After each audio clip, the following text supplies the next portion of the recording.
Good evening दोस्तों, सभी मेरे से सभी बड़े लोगों को प्रणाम, सभी छोटे बच्चों को प्यार ढेर सारा। और कैसे हैं आप सभी लोग? हम लोग तो बढ़िया हैं। सारा हम काम धंधा करके अभी हम जाने लग गए भागवत की तरफ। तो अभी 3:30-4 बजे का टाइम हो गया, तो हम भागवत में जा रहे हैं। हम निकल गए हैं भागवत के लिए। थोड़ा चलना है, तो मैं ज़्यादा वक्त नहीं लेते हुए जाते हैं भागवत में, तो आपको भागवत के दर्शन कराते हैं। और आप सब लोग देखिए भागवत कैसा है, और लाइक कीजिए चैनल को। सभी लोग देखिए। यहाँ भी शाम के समय का मौसम देखिए, कितना अच्छा मौसम है। आगे से लेगी, आजा आगे से लेगी। तो ये देखिए यहाँ 4 बजे का मौसम, कितना मस्त मौसम है। हल्की हल्की धूप है, ठंडी ठंडी हवा है, मस्त मौसम है। ये देखिए, ये है पीछे वैष्णवी, ये है बाबू, ये हूँ मैं। चलो आपको दिखाते हैं। आप बने सभी को प्रणाम और गुड इवनिंग। आप सब कैसे हैं? अभी हमें दूसरा दिन है भागवत में जाने का, हमारा दूसरा दिन है भागवत में जाने का। तो अभी हम फर्स्ट दिन हमारे का दोस्तों हम पहुंच गए हैं भागवत में। देखिए सामने टेंट दिख रहा है भागवत का।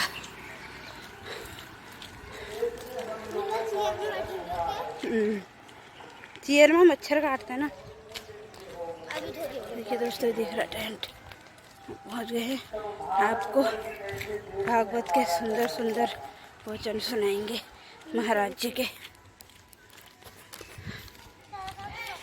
तो ये देखो, ये मेरी दोस्त भागवत सुन के आधा ही आ गई है। ये है मेरी दोस्त। स्टार्ट हुआ भागवत, तो जल्दी आ गई। नहीं गई तो चलो फिर। कोई नहीं है, क्या जाओगे? ये देखिए दोस्तों, हम पहुंच चुके हैं भागवत के स्टेज में।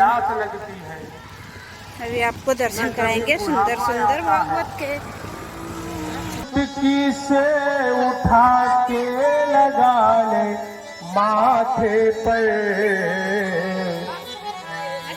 देश की धूल भी चंदन से कोटि बार नमन। मंच पर प्रत्यक्ष रूप से विराजमान अनंत बलवंत परम संत श्री हनुमंत लाल जी को बारंबार नमन।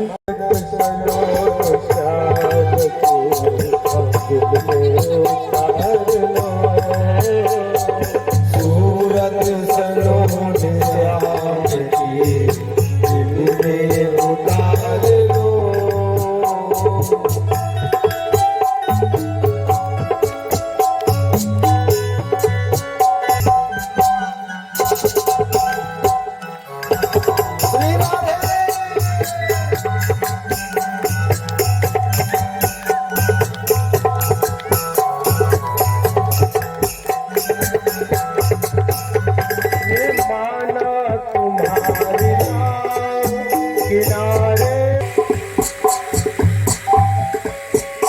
तीसरा दिन आज भी जाने वाला है।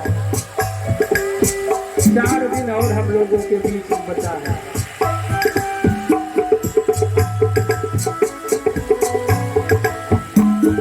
तो जितना जल्दी हो सके पूरी कमा लीजिए।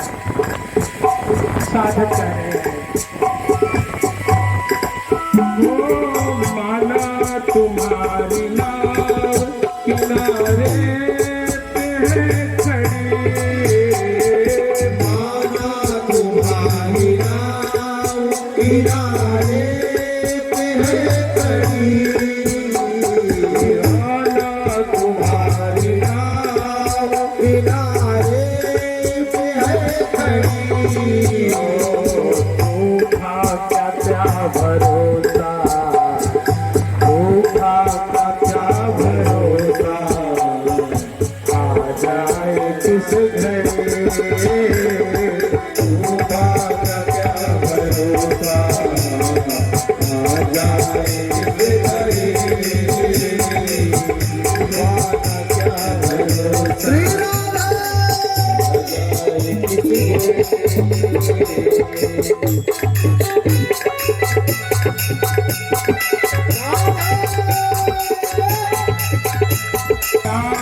सूरत बस उतर गई, श्याम की सूरत उतर गई, उसको छोड़ सांवला जाता कहीं नहीं, उसको छोड़ सांवला जाता कहीं नहीं। जिसके दिल में श्याम की सूरत उतर गई, जिसके दिल में श्याम की सूरत उतर गई, उसको तो छोड़ सांवला जाता कहीं नहीं, उसको छोड़ सांवला जाता कहीं नहीं। रहता है आस पास, रहता है आस पास, जब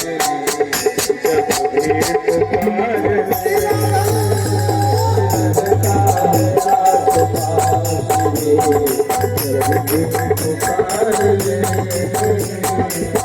सूरत चलो श्याम की, उतार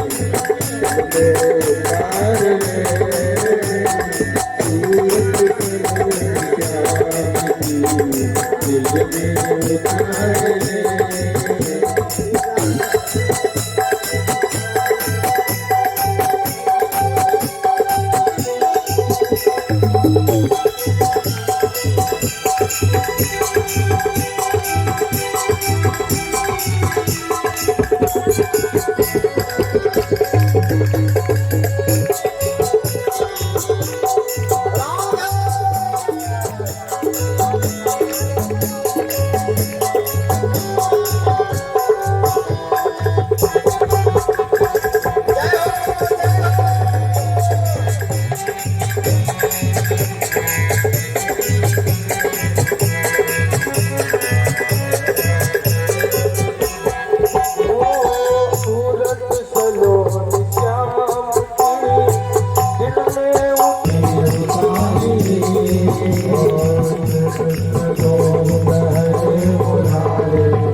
वृंदावन बिहारी लाल की जय हो।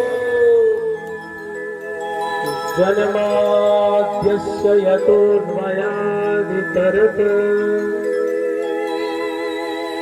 शारथे स्वभिज्ञः स्वराट् तेने ब्रह्म हृदय आदिकवये मुह्यन्ति यतो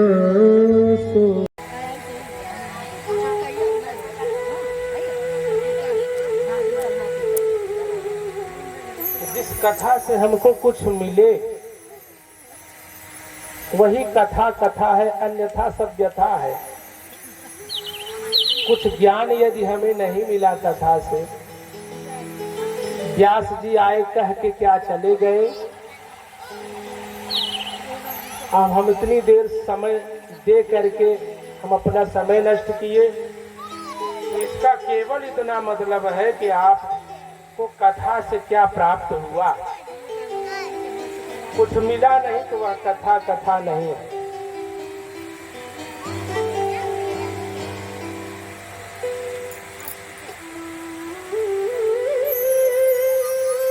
जन्माद्यस्य यतोऽन्वयादितरतः, हम सबका हम अपना मृत्यु हम सब जान सकते हैं। अपनी मृत्यु शास्त्रों में कुछ संकेत बताया गया है कि मृत्यु को कैसे जाने।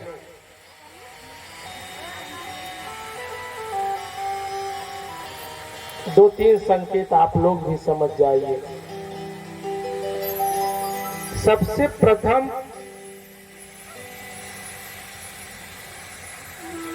नेत्रों से, आंखों से नासिका का अग्रभाग हरदम दिखाई पड़ता है। अपनी आंखों से देखोगे आप तो जो नासिका है उसका अग्रभाग हरदम दिखाई पड़ता है। और जिस दिन दिखाई न पड़े, देखने से हमें नजर न आए, तो सावधान हो जाइए। पहला कारण। दूसरा,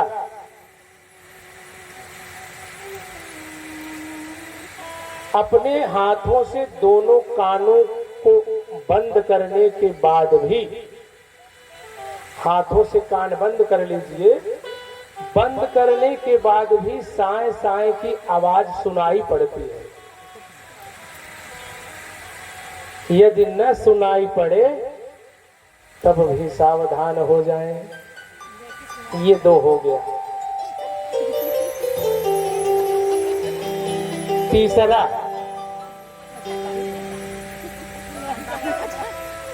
कहीं हम रास्ते में चल रहे हैं और हमारी तरफ देख करके कुत्ता रो रहा है। भावकना और रोने में अंतर होता है, तब भी सावधान हो जाए। चौथा, रात में सोते समय भूत प्रेत, हमारे पितर पुरखे बार बार स्वप्न में आवे, तब भी सावधान हो जाए। खूब रुद्राभिषेक प्रारंभ कर दें, ब्राह्मण को बुला करके सत्यनारायण की कथा श्रवण करें, ब्राह्मण को बुला के भोजन कराएं, ब्राह्मण को बुला के दक्षिणा इत्यादि दें। महामृत्युंजय जीव का कैसे कल्याण हो, पहला प्रश्न। दूसरा प्रश्न, शास्त्र बहुत है, शास्त्रों का निचोड़ क्या है, सारांश क्या है। और तीसरा प्रश्न, भगवान यदि करतुम अकर्तुम अन्यथा समर्थ ईश्वर है। भगवान जब सब कुछ कर सकते हैं, वही वैकुंठ से चक्र छोड़ देते तो कंस जैसे बड़े बड़े आताताई, जरासंध जैसे आताताई राक्षसों का अंत हो जाता। यहाँ आने की क्या जरूरत। तो जब भगवान सब समर्थ है तो उन्हें आने की क्या आवश्यकता। तो आए कितने, कितना इस धराधाम पर क्यों आए, क्या क्या कर्म किए, ये तीसरा प्रश्न था। और यदि भगवान ने अवतार लिया तो कितने अवतार लिए, ये चौथा प्रश्न। पांचवा प्रश्न था, जीवन का परम लक्ष्य क्या है, जीव का परम लक्ष्य क्या है, अंतिम लक्ष्य क्या है। और छठवां प्रश्न किया, जब भगवान यहाँ से चले जाते हैं अपने स्वधाम, तो धर्मः कम शरणम गतः, ये धर्म की रक्षा कैसे होती है। ये 6 प्रश्न किए ऋषियों ने। तो व्यास जी सूत जी ने कहा, अपने गुरु जी का ध्यान किए। 2 श्लोकों में अपने गुरु जी का ध्यान करके प्राणी मात्र का कल्याण कैसे हो उस प्रश्न पर प्रकाश करने लगे। कहा देखिए प्राणी मात्र का कल्याण कैसे होगा। कह रहे हैं सवै पुंसाम परो धर्मो यतो भक्ति रथो क्षजे अहैतुक्य प्रतिहता ययात्मा संप्रसीदति। जीव का परम लक्ष्य परम कल्याण क्या है, कैसे परम कल्याण होगा? तो कह रहे हैं सवै पुंसाम परो धर्मो यतो भक्ति रथो क्षजे। जो भी हम कर्म कर रहे हैं, चाहे जो कर्म कर रहे हैं, इस कर्म करने से यदि हमारे अंदर भगवान की भक्ति नहीं आई तो वह कर्म निरर्थक है। भगवान की भक्ति हमारे अंदर आना चाहिए, लेकिन भक्ति भी कैसी हो? अहैतुक अप्रतिहता, निष्काम और निष्कपट। हम लोग जब थोड़ी सी भी भक्ति करते हैं, एक भी व्रत मनौती करेंगे, मानेंगे कि भगवान हम आज वो फला व्रत करेंगे, तो कहेंगे महाराज हमारा ये काम हो जाना चाहिए।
रंग प्यारा रंग का दुलारा रंग प्यारा रंग का दुलारा।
सूर्य देवता एक तो है सूर्य देवता किस जग उजाला एक है सूर्य देवता जिस जग उजाला है वंदना करो किसकी और सबसे प्यारा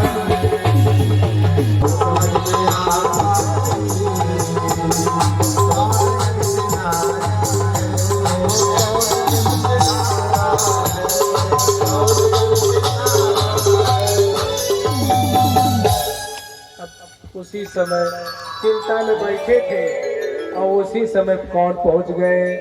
श्रीमन नारायण नारायण नारायण श्रीमन नारायण नारायण नारायण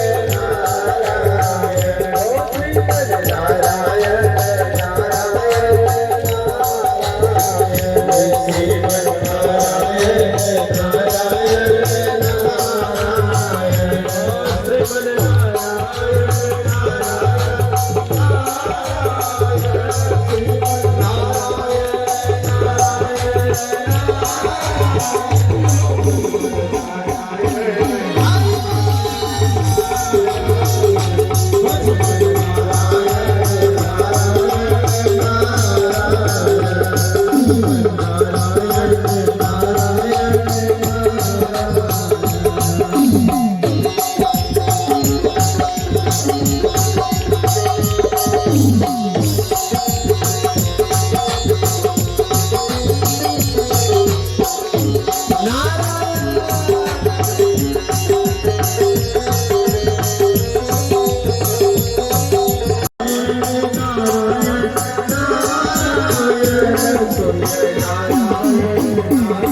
बोलिए श्रीमन नारायण भगवान की जय।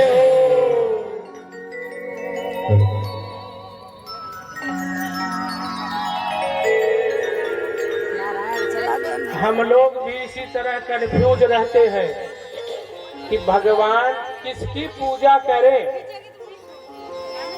हम किसकी पूजा करें?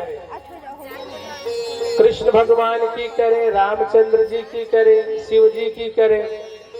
हम सब सोचते रहते हैं, कभी किसी देवता को बड़ा मान लेते हैं, कभी किसी देवता को बड़ा मान लेते हैं। लेकिन शास्त्र कह रहा है आकाशात् पतितं तोयं यथा गच्छति सागरः सर्वदेव नमस्कारं केशवं प्रतिगच्छति।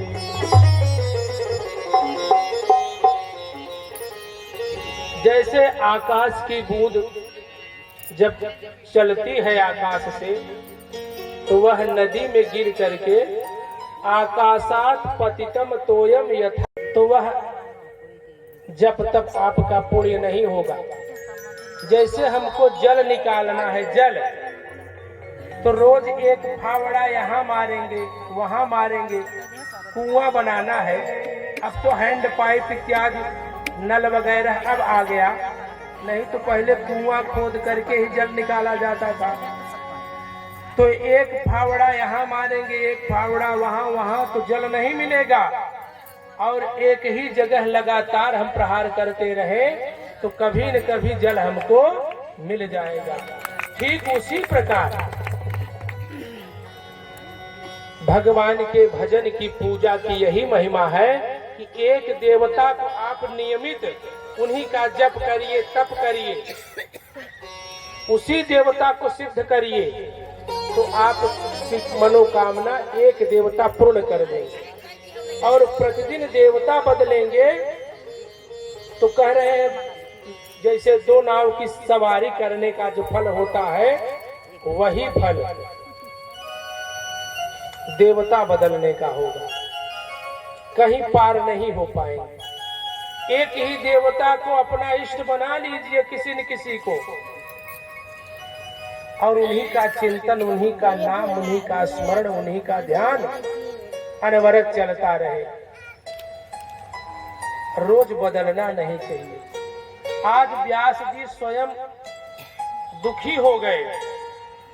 तस्सैव खिन्नमात्मानां मन मानस्य खिद्यतः, उनका मन खिन्न हो गया। इतने पुराण हम बना दिए और जितनी भी पुराण बनाया है उसमें उस देवता को महान बना दिया।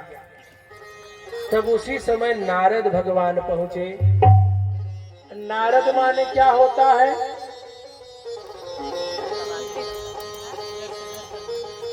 आजकल नारद को एक कॉमेडियन के रूप में प्रस्तुत करते हैं टीवी वाले, कोई हास्य व्यंग्य कलाकार जैसे। नारद को सब लोग झगड़ा लगाने वाला कहते हैं। पुरुषों में कहते हैं भैया तू बड़ा नारद हो, तुम बड़े नारद हो। अच्छा, पुरुषों में नहीं, देवियों में भी कहते हैं। और देवियों में नारद कहना ठीक नहीं होगा, मंथरा कहना ज्यादा सही रहेगा। मंथरा ने झगड़ा लगाया था और जैसे ही सासू घर से बाहर गई तो गांव की मंथरा तुरंत घर में घुसेगी और कहेगी क्या बहन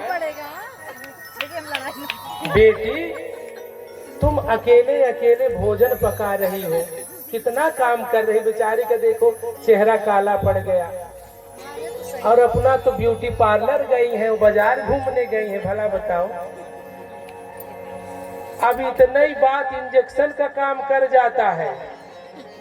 बहू बिना बीमार के बीमार हो जाती है। लेकिन यदि बहू समझदार है, पढ़ी लिखी है, बुद्धिमान है, सत्संग किया है, तो उस मंथरा को डांट के भगा देगी, खबरदार ये मेरा काम।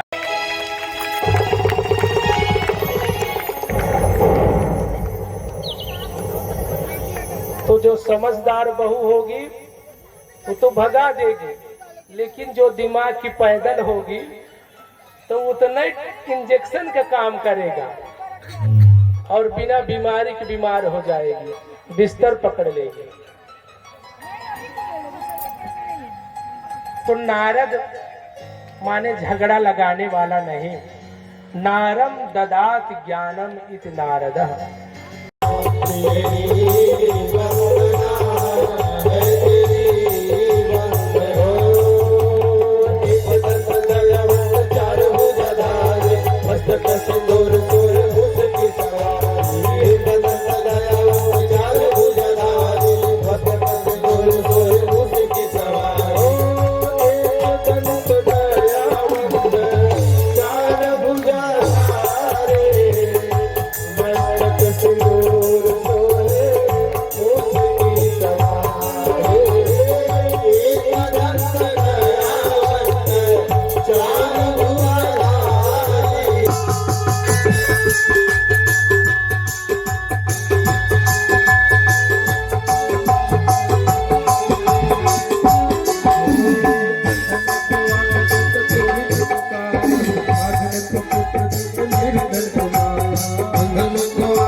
गणेश भगवान से निवेदन किया, जाओ माला लाओ। वो तो प्रेत था, 2 मिनट में जाता। फर्जी की तो बड़ा मुश्किल हो गया, तो बहुत दूर बता दिए कि जाओ उस समुद्र से जल लेके आओ। फिर तुरंत ही लेके आ गया, फिर उस समुद्र से लेके आओ। अब कितना काम बताएं, सोचने को मौका ही नहीं देते। तब वहां नारद जी का ध्यान किए, नारद जी वहां भी पहुंच गए। कहा महाराज एक उपाय बता रहा हूँ, नहीं तो आपको जिंदा नहीं छोड़ेगा। कहा क्या? कहा एक बांस की बल्ली यहीं पे लगाओ। बांस की बल्ली, बड़ी बांस का जो बड़ा सा डंडा वहीं खड़ा कर दिया। कहा उससा हो, बुद्धिमान हो, इसलिए हो सकता है मैं कुछ भी उठपटांग बोल दूं, आप वही नोट कर लो। ऐसा नहीं होना चाहिए, अच्छे से समझ करके तब नोट करना। कहा ठीक है महाराज। अब महाराज जी व्यास जी श्लोक बोलना प्रारंभ कर दिए और गणेश जी लिखना प्रारंभ कर दिए। लेकिन धीरे धीरे अब उनको भोजन का समय हो गया, नित्य क्रिया का समय हो गया व्यास जी के। उन्होंने सोचा यदि मैं रुका तो ये अंतर ध्यान हो जाएंगे, तो कोई एक उठपटांग अंड संड कोई गलत श्लोक बोल देते। तो गणेश जी रुकते, भैया महाराज जी ये तो कुछ गड़बड़ लग रहा है। कहा वो मैं नहीं जानता, अब आप लिखो उसको। कहा तो थोड़ा समझने दीजिए हमको। कहा ठीक है आप समझो, तब तक मैं आता हूँ।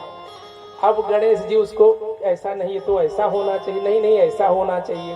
अब गणेश जी सोचने लगते, तब तक वो अपनी नित्य क्रिया निपटा के आ जाते।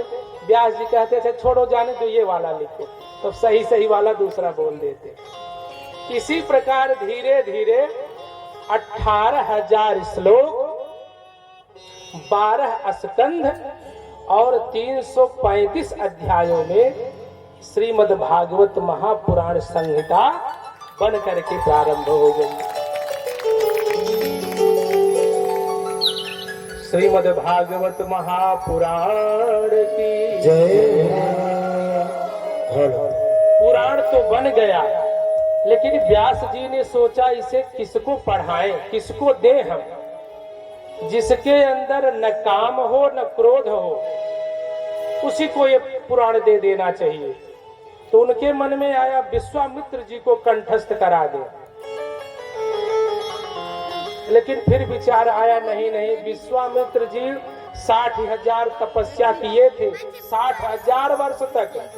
लेकिन एक मेनका नाम की अप्सरा उनके सामने आई और नृत्य करने लगी, वो भटक गए, उससे विवाह कर लिए। तो कहा नहीं ये तो काम के बस में हो गए। तो फिर विचार आया दुर्वासा जी को सुना दें, लेकिन सोचा नहीं दुर्वासा तो बहुत क्रोधी है, उनके नाके पे गुस्सा रहता है, तो उनको भी नहीं सुनाए, नहीं बताए। सोचने लगे अब किसको हम सुनाए। तो नारद जी ने कहा आप घबराओ मन नहीं, मैं तुरंत व्यवस्था बना रहा हूँ, किसको सुनाइए आप। तो नारद जी वहां से निकले और चल पड़े, कहा कैलाश पर्वत पर। नारद जी घूमते घूमते कैलाश पर पहुंचे तो देखते क्या है कि मैया पार्वती जी एकदम अकेले।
बरियात और जोगिनी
बोलिए शिव शंकर भगवान की जय।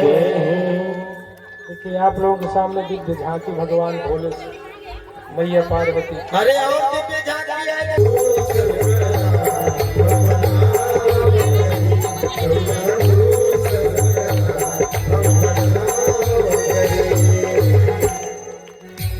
प्रेम से बोलिए शिव शंकर भगवान की जय।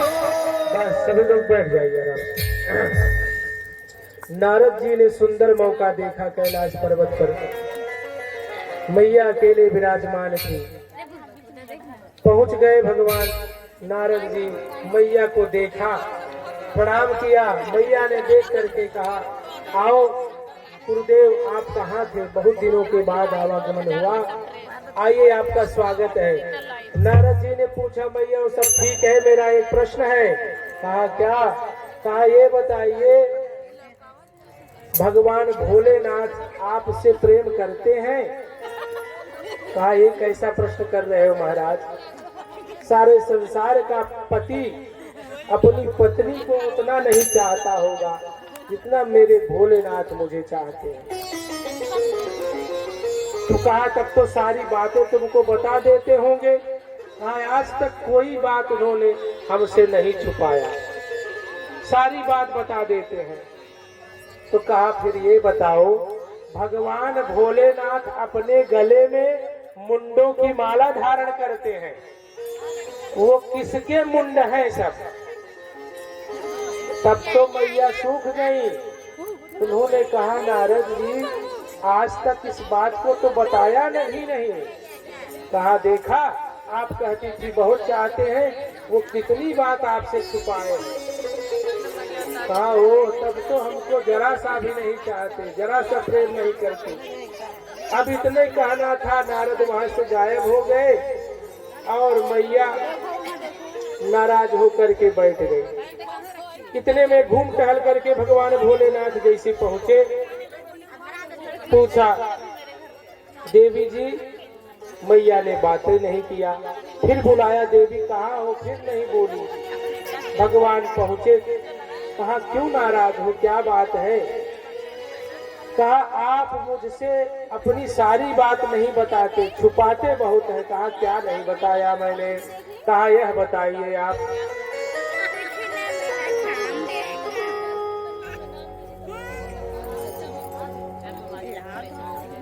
आपके गले में जो मुंडों की माला है ये किसके सिर की माला है?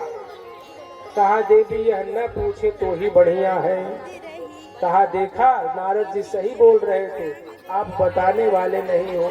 कहा अच्छा ये सारी गुनी गांठ उन्हीं की है। झगड़ा लगा के चले गए नारद जी। कहा वो सब छोड़िए, आप बताइए हमको। तो बताया कि देवी जी ये जितने मुंड हैं सब आपके ही सिर लगे हुए हैं। अब तो मैया घबरा गई कि मैं कितनी बार मर चुकी हूँ और आप एक बार नहीं गड़बड़ाए। कहा हाँ देवी, पिछले जन्म में जब आप सती थी तो सती वाला ये मुंड है, जितने जन्म हुए सारे मुंड गिना दिए। तो कहा प्रभु आप कैसे अमर हैं और मैं कैसे मर जाती हूँ? कहा एक कारण है। कहा क्या? कहा मैं एक बार आपको कथा सुनाने का प्रयास किया था, लेकिन आप गई तो थी कथा सुनने, लेकिन कथा सुना नहीं ध्यान से। मैं अमर कथा सुनाने ले गया था आपको, जिसके कारण आपने कथा जब नहीं सुना तो आपको शरीर छोड़ना पड़ा। तो कहा महाराज मुझे फिर से वही कथा सुनाइए, अमर कथा। अब मैं ये पार्वती वाला शरीर नहीं छोड़ना चाहती। तो कहा देवी फिर कोई गलती मत करना, कथा मैं सुना दूंगा। कहा ठीक है। तो भगवान ले गए अमरनाथ की गुफा, वहीं भगवान ले गए और भगवान वहीं कथा सुनाना प्रारंभ किए। तो भगवान पहले भयंकर डमरू बजाए, कोई और जीव न सुन ले नहीं तो अमर हो जाएगा। तो जितने पशु पक्षी थे सब वहां से भाग गए। यहाँ तक कि भगवान ने गले से नाग को अलग कर दिया, चंद्रमा को अलग कर दिया और एकांत गुफा में बैठ करके भगवान जैसे कथा प्रारंभ कर किए। उस गुफा में एक कोड़र था और उस कोड़र में एक सुखी जो तोते का बच्चा अंडा था। अंडा कैसे उड़ करके जाता? तो उसमें पक्षी तो भाग गए लेकिन अंडा उसी में रह गया। और जैसे ही भगवान कथा प्रारंभ किए, जैसे ही जयकारा लगाए, बोलो वृंदावन बिहारी लाल की जय हो। जैसे जयकारा लगाए जो अंडा था वो फट गया और उसमें एक तोता बाहर आ गया। अब भगवान कथा सुनाना प्रारंभ किए। कथा को भी नहीं भर रही है, इनको नींद आ गई तो आगे हुकारी तोता भरने लगा और भगवान सारी राज कथा कहे। कंस का उद्धार करवा दिया, मथुरा में उग्रसेन को राजा बना दिया, सारी कथा कह डाले। और इतने में सवेरा हो गया। फिर भगवान ने जयकारा लगाया, बोलो वृंदावन बिहारी लाल की जय हो। इतने में पार्वती मैया उठ के बैठ गई। कहा महाराज तब क्या हुआ जब नंद बाबा के यहाँ उत्सव हो रहा था? कहा देवी हमने तो पूरी कथा कह डाली, इस बार फिर तुम गलती कर गई, कथा को नहीं सुना। बड़ी दुखी होने लगी, रोने लगी। कहा वो तो ठीक है लेकिन हुकारी पूरी रात भरी गई है, किसी ने कथा जरूर सुना है। तब देखे शंकर धर ध्याना, भगवान शिव जी ध्यान करके देखा तो कोड़र में बैठा वह तोता कथा सुन रहा था।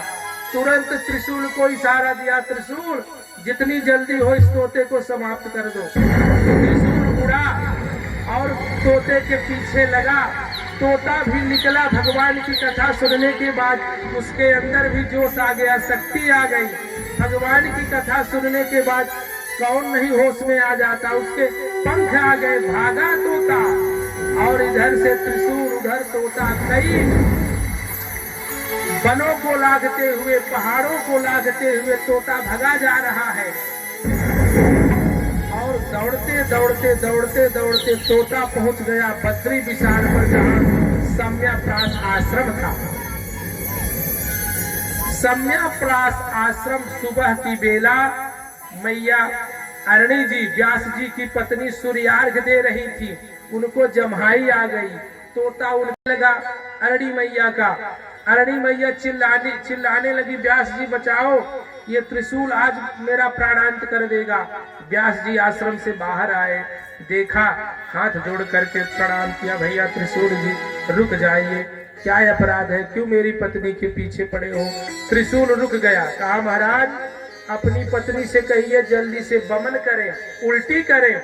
और उनके अंदर भगवान शिव का अपराधी छुप करके बैठ गया है, बाहर निकाले, हम उसको मारेंगे। व्यास जी ने कहा भैया उस तोते का अपराध क्या है जरा बता दीजिए। कहा इसका सबसे बड़ा अपराध यही है कि इसने अमर कथा को सुन लिया है, अब इसका जीना उचित नहीं है। व्यास जी ने हाथ जोड़ के कहा महाराज जब ये अमर कथा सुन लिया है तब ये मरेगा कैसे?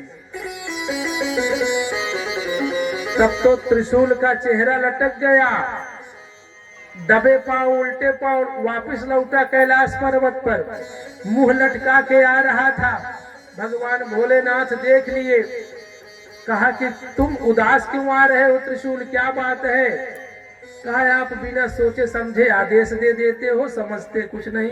कहा क्या गलती कर दिए? कहा आपने कहा कि उसको मार के आओ, और जब वो कथा सुन लिया है तो मरेगा कैसे? तब भगवान भोलेनाथ सोचने लगे, ओ इसका तो हमने ध्यान ही नहीं दिया, चलो अच्छा छोड़ो जाने दो, एक पक्षी ही तो कथा सुना है, कोई बात नहीं। अब वह तोता गर्भस्थ हो गया अरणी देवी के। धीरे धीरे 1 वर्ष बीत गया, बाहर नहीं आया। 5 वर्ष बीत गया, बाहर नहीं आया। 10 वर्ष बीत गया, वह तोता बाहर नहीं आया। 12 वर्ष बीत गए, तोता बाहर नहीं आया। व्यास जी निवेदन करने लगे, भैया बाहर आ जाओ, हमारी पत्नी को बड़ा तकलीफ है, बड़ी पीड़ा है। तोता अंदर ही कह रहा है कि मैं तो बाहर नहीं तात आऊंगा, गर्भ में रह के हरि गुण गाऊंगा। मैं तो बाहर नहीं तात आऊंगा, गर्भ में रह के हरि गुण गाऊंगा। मैं तो बाहर नहीं तात आऊंगा, गर्भ में रह के हरि गुण गाऊंगा। मैं तो बाहर नहीं तात आऊंगा, गर्भ में रह के हरि गुण गाऊंगा। बाहर माया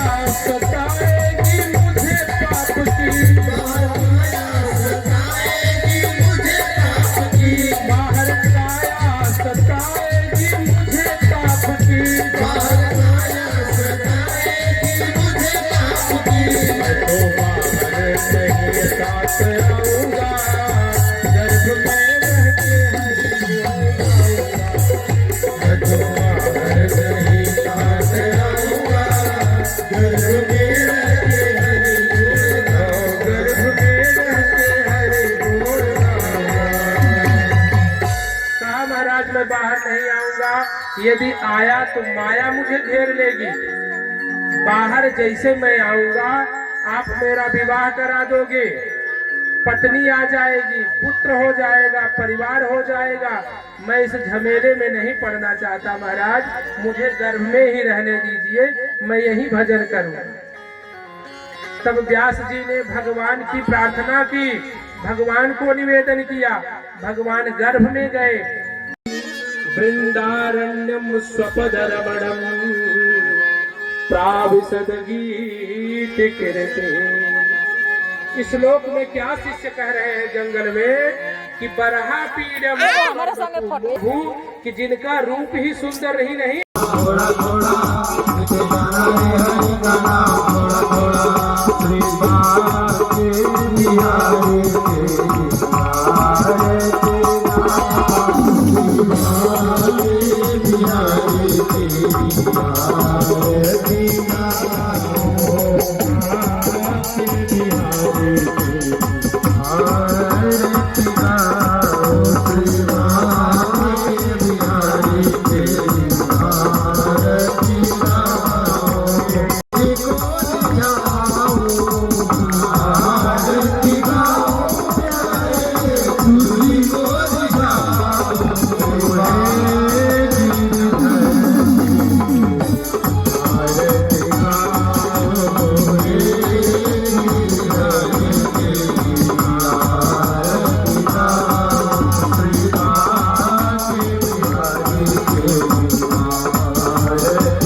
जयकारा तो लगाएंगे, जय जय जय जयकारा लगाएंगे, जय जय जय जयकारा लगाएंगे, जय जय जय जयकारा लगाएंगे, जय जय जय जयकारा लगाएंगे, जय जय जयकारा लगाएंगे, जय जय जय जयकारा लगाएंगे, जय जय जयकारा लगाएंगे, जय जय जय जयकारा लगाएंगे। हमारे नौ देवी मैया के पूजन कराएंगे, मैया के पूजन कराएंगे, नौ देवी मैया के पूजन कराएंगे, नौ देवी मैया के पूजन कराएंगे। सब मिलकर जुलकर